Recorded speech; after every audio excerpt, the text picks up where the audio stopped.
Kaldheim, the Magic the Gathering set where legendary lands actually aren't legendary lands, and red can counter spells, green and blue exile artifacts, and white, well, white continues to be the very best at absolutely nothing.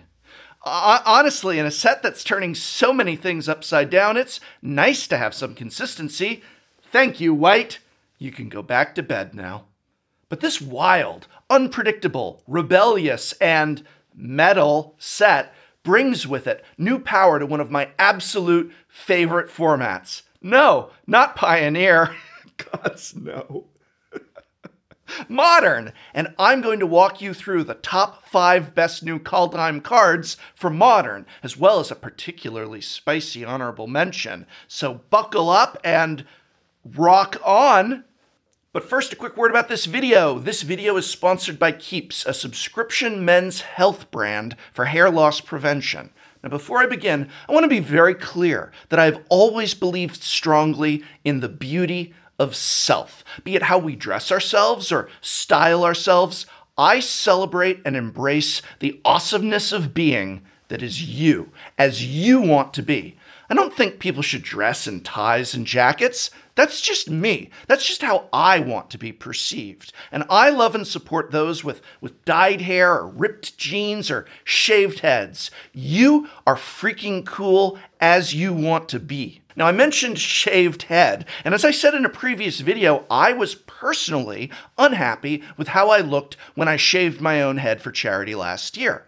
I like my hair long. That's just me. And I didn't feel like I looked like me when I was bald, though many people did like how I looked. They praised how I looked, and that's great. There's nothing wrong with being bald. There's nothing wrong with being someone who's balding. Having short hair or long hair or thinning hair or no hair. And I really mean that. It's about how you want to present yourself to the world. And for some of us, well, our bodies maybe are not being fully cooperative with the way we want to present ourselves, and that's where Keeps comes in. Keeps is just an option for you to help control how you want to look, and it's an affordable option. You know, there's only 2 FDA-approved hair loss products out there, and Keeps is the generic version of these. So it's incredibly more affordable than those powerful yet expensive name brands. That's what this is, plain and simple. It's non-name brand medication at a huge savings. Keeps offers its doctor consultations online, so you can get treated from home,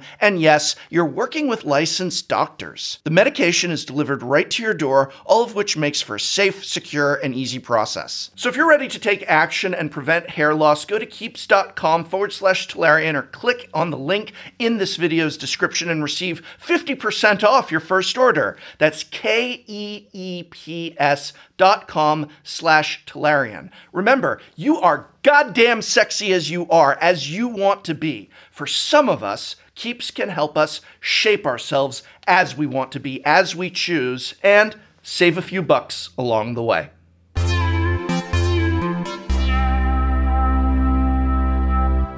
Before we get to the real list of 5, I want to start with an honorable mention of, well, 10 cards that I think won't make a major immediate impact on the format, but deserve a closer look than I feel most are giving them. And those, of course, are the 10 snow dual lands from Kaldheim. These dual lands carry with them 2 land types, such as Ice Tunnel being a swamp and an island, are snow permanents, and enter the battlefield tapped. Now, this obviously positions them as worse than shock lands, and obviously original dual lands, but I think there is still a lot of future potential here. We've already seen snow go out of control with other common cards like Arkham's Astrolabe, not to mention the other snowy power from Horizons, Icefang Quaddle. Icefang Coddle. Coddle?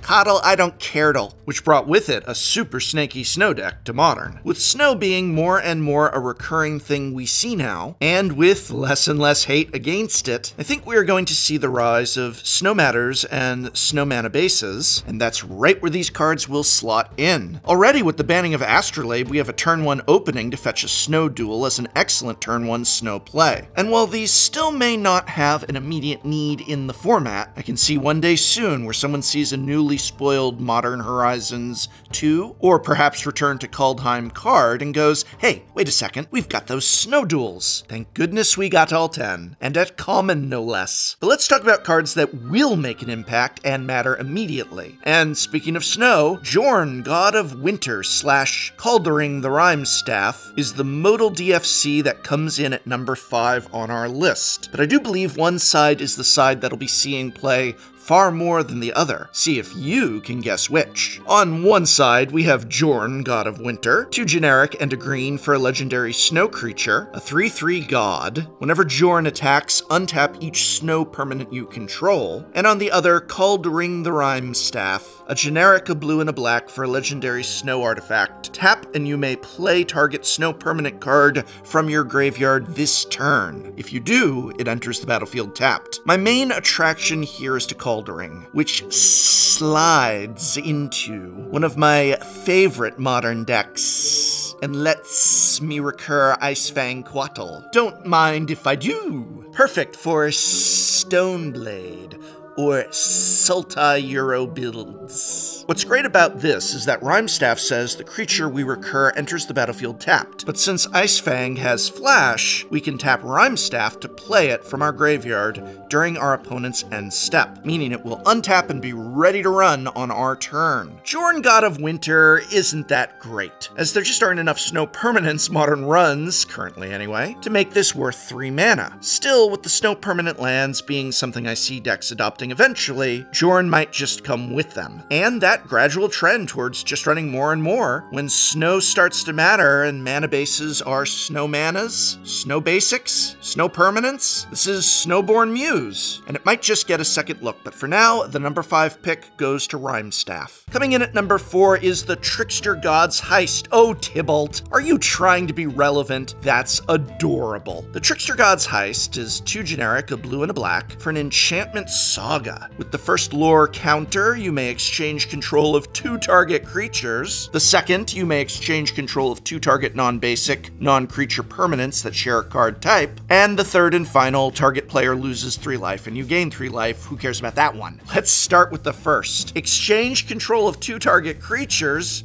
So nice Euro you got there, brah. But I think I'm gonna take it. Primeval Titan seems like a decent trade for my 1/1 chump, don't you think? No takesy backsies. What amazes me about this saga is that the exchange of creatures is the first thing to happen. And I'd have thought, you know, that's what we build to. Who cares about 3 life? But no, we get to do the swap right away. And chapter 2 in this tale isn't bad either, as exchanging control on 2 non-basic lands in Modern means I can take away your toys like Field of the Dead, Valakut, or even, okay, I'm just gonna say it, use it as a Tron killer.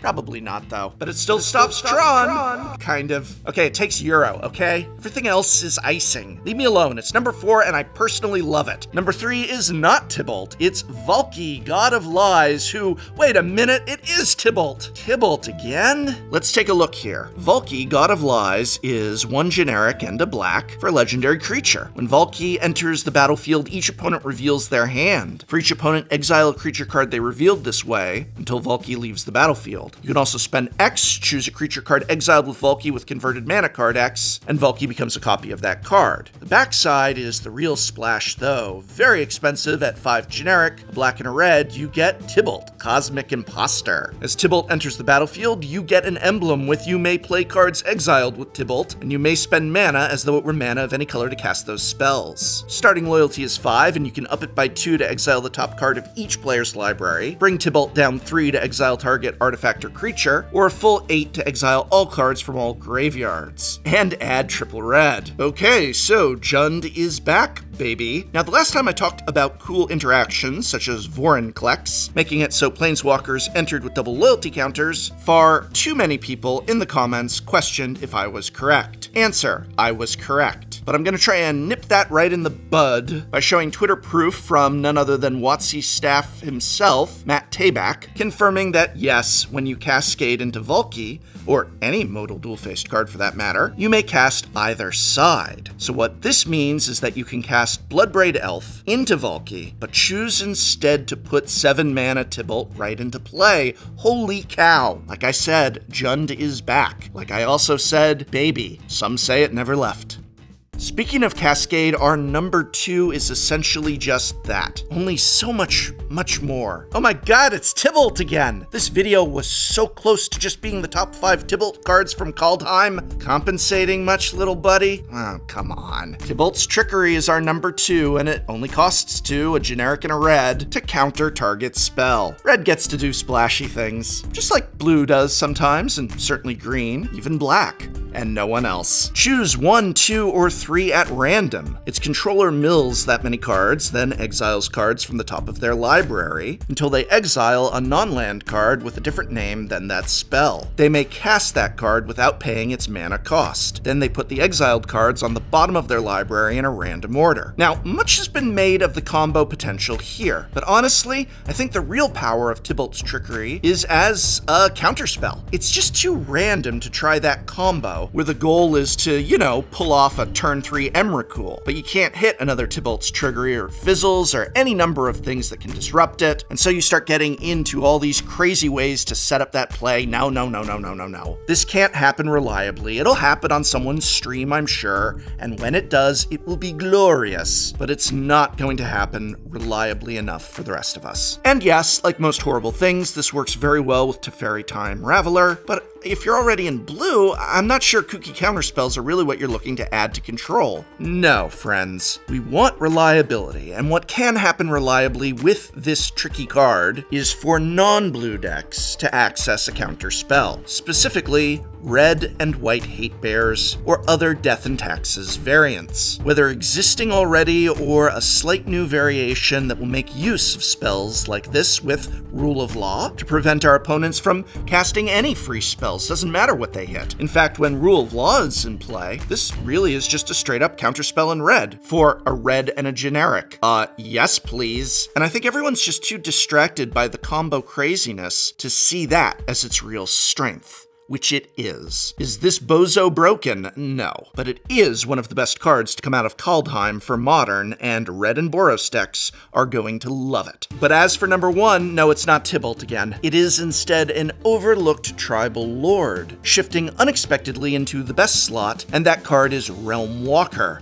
Oh my, yes. This card is spicy, and I don't need a kooky combo or wacky scheme to pull it off, which is why it gets the number 1 slot. Because when all is said and done, this will actually see regular, reliable play. Realm Walker is 2 generic and a green for a Shapeshifter Changeling, meaning this card is every creature type. As Realm Walker enters the battlefield, choose a creature type. You may look at the top card of your library anytime. You may cast creature spells of the chosen type from the top of your library. Right off the bat, I'm going to say no, this is not just for elves, but simultaneously, yes, this will go great with modern elves. It reminds me in some ways of that Snoopy Goblin. What was it called? Snoop Gobby Gob? Though while not quite as out of control as that Red Goblin baddie, this will help get extra elves onto the battlefield and, since it counts itself an elf, synergize with everything from Heritage Druid to Shaman of the Pack. That same synergy makes this a Spirit for Spirits, or even a Sliver for Slivers. What other tribe does Modern love that can use this card? Oh yeah, everyone's favorite Underdog. You know what I mean. 4-color Modern Allies. What, you thought I was gonna say Merfolk? I said Underdog of Modern. Merfolk is ranking in at 0.07% of the meta right now. That makes it the 35th best deck in all of Modern. Go Merfolk!